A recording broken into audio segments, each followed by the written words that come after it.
Welcome to Blueprints for Brilliance Coaching Insights, a podcast by coaches for coaches. Our guests share their hard-won wisdom to help you grow your coaching business and create a life of success. So get ready to unlock the blueprints to your success. Welcome, everyone, to our newest episode. I'm excited that you're here, and I appreciate you being here, and I'm excited, and I appreciate that Miss Tammy Johnston is here as well. Her company is KSA Business, and she's a small business coach. So thanks for joining me today, Tammy. Thank you for having me, Jeanne. You are so welcome. So tell us a little bit about how you became a small business coach, what kind of business coach you are. Tell us how you got here. So I'm the hold your hand and kick your ass business coach. And that's because that's what my clients have named me. And it's very appropriate. So I run with it and everybody remembers it and either laughs or runs away in terror. So it's great for sorting. And my journey for being a small business coach, that's started many, many, many years ago. So the short version is I was working in a job that I just absolutely hated. And I was already interviewing for other jobs and that. And I got called into my boss's office and I got fired. And that was the best thing that could have ever happened to me, because if it had been another week later, I would have been handing in my notice and going to another job with better pay and better title and all of this stuff. And it would have been same crap, different pile. And in that moment of being fired in his office, I felt this massive weight being lifted from my shoulders. I am finally going to start the business that everybody tells me I should have been starting for years and years, and always had all the things saying, no, you shouldn't do this, and that's not safe, and all the itty bitty shitty committee fully working. And so I decided to start my business. And so to let you know, my background is actually in financial services. I've been in financial services for over 32 years now. And my first business, and I still have it, I run the two, is I help people with things like life insurance, the things that nobody wants to talk about. You want to clear a party room? Come in and tell people you sell life insurance, and they are running for the hills. And I started working with some small business owners. And one of the things that I was discovering is I was helping them go through all their personal finances and asking the questions and doing my job, is they needed help with their business. Like, they were technicians. They technically knew what to do for their product or service. But when it came to all the business skills like marketing and scheduling and systems and understanding the financials and the difference between profit and cash flow and how do you actually structure your day and who should you be taking your advice from, because most people get their business advice from their broke-ass friends and family that have never set foot in the arena and wonder why things aren't working.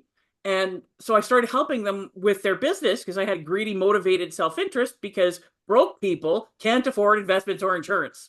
So I'm going, if I can get them making some money, they can afford the stuff that I do that actually pays me.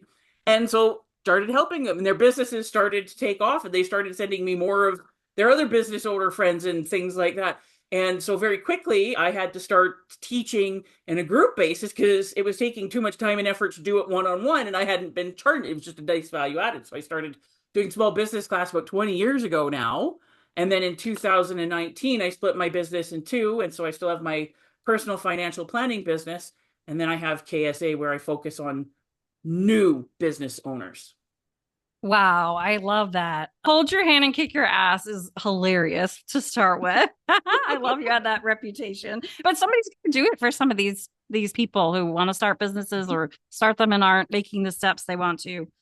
Were you happy that you were fired, or were you nervous? Both. Okay. Yeah. Both, because I said, I didn't have a problem with my job. I had a problem with where I was. It was just a completely toxic, horrible environment. It was all I could do every morning to drag myself in and not throw my boss through a plate glass window. Like, it was just horrible. So I was happy that way. But then I'm going, oh crap, now I have to go home and tell my husband, who is very much an employee type, that I'm starting a business. I'm going into sales. And I didn't like sales like that. I've been a massive introvert. Like, that is the last thing in the world that I wanted to do. And I also didn't want to do sales the way we were taught how to do it. Like, when you come into financial services, they give you like big old thing of foolscap. Remember that? And you start writing out your 100 names.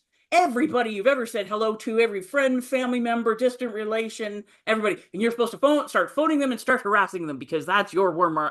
And I'm going, I would rather slit my wrists than do that. So I have to find other more effective, less icky ways to build my business. So now we know how you started doing what you're doing, at least the business coaching part. Tell us a little bit about how you work with your clients. Did they come to you when they have an idea? Do they come to you when they're already in motion? Do they come to you when they've got things rolling and they're not rolling fast enough or big enough?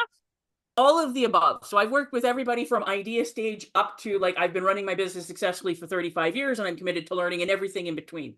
I focus on what I call the new businesses, idea stage up to 2 years, because 90% of businesses fail within the first 2 years.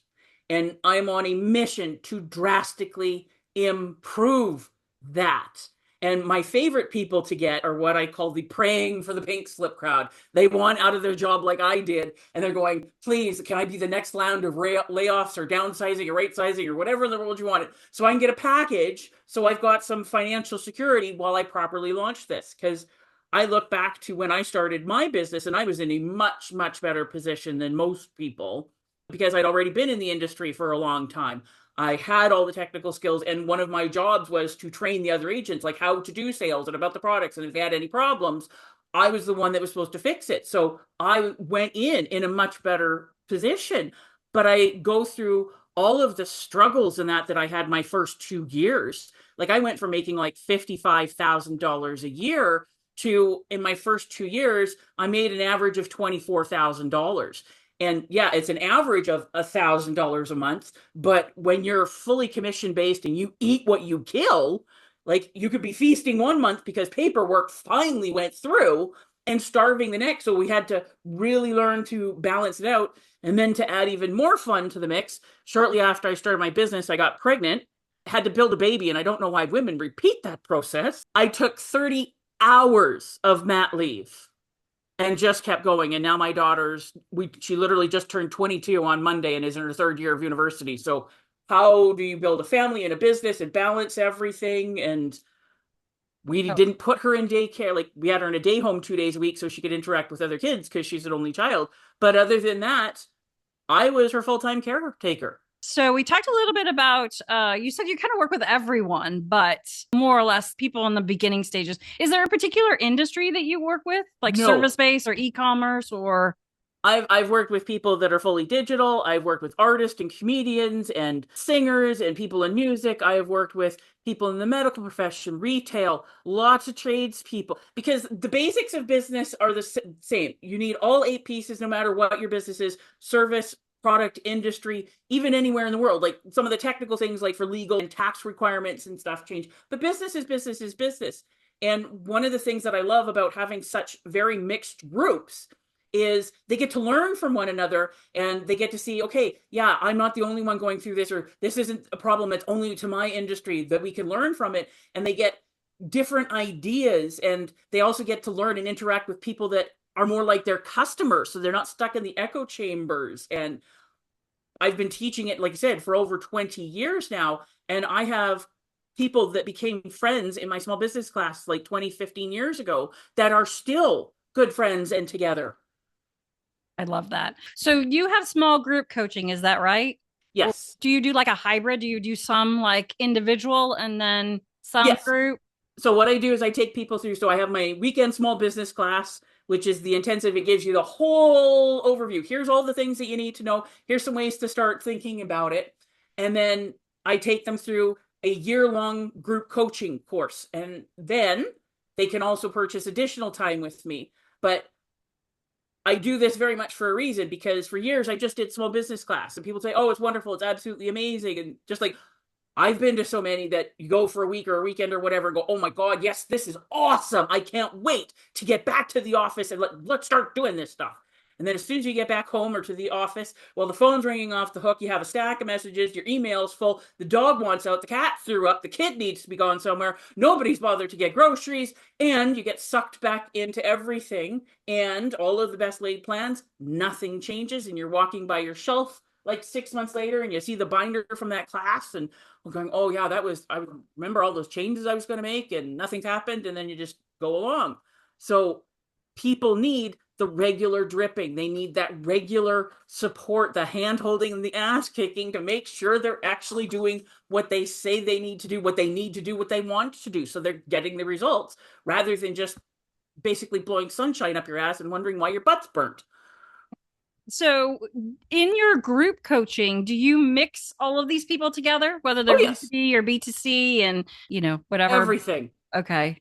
Excellent. Everything. That must be really interesting. It is so much fun. Like I've done groups where like a network marketing company has had me teach their group. So we work only on the groups that, but that's a rarity. Most people, and they love learning what's going on with everybody else. And like I said, you get to interact with people that are more like your customers. You get a different viewpoint and different things.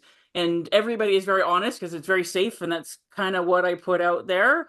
And we have a lot of fun with it. Because like I said, it doesn't matter what your business is. The foundational pieces are the same no matter what. Yeah, absolutely. So tell me this, if somebody is thinking about starting a business and kind of has an idea of what they want to do, what would you say should be their first step? I typically have two questions first because I found that there's two main types of people that start businesses. I found 60 to 70% are what I call the bunny rabbit types. And these are the people that are great with ideas. They typically don't have any problems with sales and marketing. Like they love talking to people. They're usually very visual, very outgoing. They do not have a problem making a sale. Their problem is actually delivering on what they sold. They're usually great at the beginning, not so good at the finishing. They're easily distracted. They're getting phone calls to pay their bills all the time, not because they don't have the money or they don't want to, because they have no idea where the bill is. So they need help on, okay, how do I actually set up the organization around my product or service that I have no problem selling? So I give those guys slightly different advice than the other ones, who I find 30 to 40% are more my owl types, and they're going, don't ask us to come up with so much of an idea, but if you give us something, oh my God, we're going to knock your socks off. It is going to be done on time, under budget, and you are going to be totally and completely wowed. Our workspace is perfectly put together. Our accountant loves us because our books are perfect. Problem with them is you go, okay, this is wonderful. Now you actually have to go out and talk to real live human beings and tell them how you can help them and have conversations. And that is going to put them into a cardiac arrest. So they need different help. So I usually figure out fairly quickly which camp they fall into. And then we work on different things. But I'm going, so many people get so worked up on their colors and their logo and stuff, which is important, but they're not doing the stuff that actually freaking matters. They're not putting together a marketing plan. They're not going, how am I going to be structuring my day? How am I putting together my systems so that we are going to consistently deliver great results to our people and all of those things. I know a lady who calls it procrastinating. In other words, Yeah, I procrastinating love that. by tweaking your brand. Ooh, what if I change this color? Or what if I change this font? And it's like, you're not moving the needle there, kid. I just say you are shuffling the deck chairs on the Titanic where you would have been better off avoiding the iceberg. You have been asking, like I said, what would you say to somebody who's thinking about starting, but start learning about the business? And I would say the first thing is figure out where you're strong and where you're weak. And most importantly, the stuff you don't even know you don't know, because that's the stuff that blows you up. Mm-hmm. So start learning the business skills, because that's why most people fail. It's not because there's a problem with the product or service or that the owner isn't working hard enough. It's they don't know what they should even be working on, because we are not trained how to be entrepreneurs. I've even had people that have business degrees from university that have come and spent a weekend with me, and they're going, I got more practical, useful stuff out of a weekend with you than I got in a 4-year degree. Not that there was anything wrong with the 4-year degree, but it wasn't useful. Yeah, no, I totally get that. I had a business degree. I had a marketing degree, but marketing changed so much. Oh, it's constantly changing. That it was, it's basically irrelevant right now compared to what it was back then. The window dressing and how we do it, yes. One of the challenges that I'm having, because I've been in business so long, is trying to stay on top of like all the social media, and every freaking week they're changing the algorithms and this and that. And it's wonderful, but it's like, oh dear God, this is exhausting. It absolutely can be. So is that something that you help people with? Is their marketing? Or are you more in the strategic side and the setting up the systems and processes and the structure? I help them with everything. Like if they need like very specific social media help, like how to run really good Facebook ads, I have people that I can send them off to. I'm like a really good family doctor. I am not an ologist. I'm not an oncologist. I'm not a gynecologist. I'm not an orthodontist. Like I am not a specialist. I have those people in my world. And there's a lot of people that, yes, you can do amazing things with Facebook ads, but if you don't have the business around it to survive, your Facebook ad could take off. It could work once. You could get all these things. You don't know how to repeat it. You don't know how to deliver. So you've wasted all that time, money because you weren't ready for it. I'm going, if you think about it from construction, I help you build the house. We pour the concrete and put the foundation up and the roof and the walls and all of the basic stuff. And they want to have their living room on the cover of Home and Garden.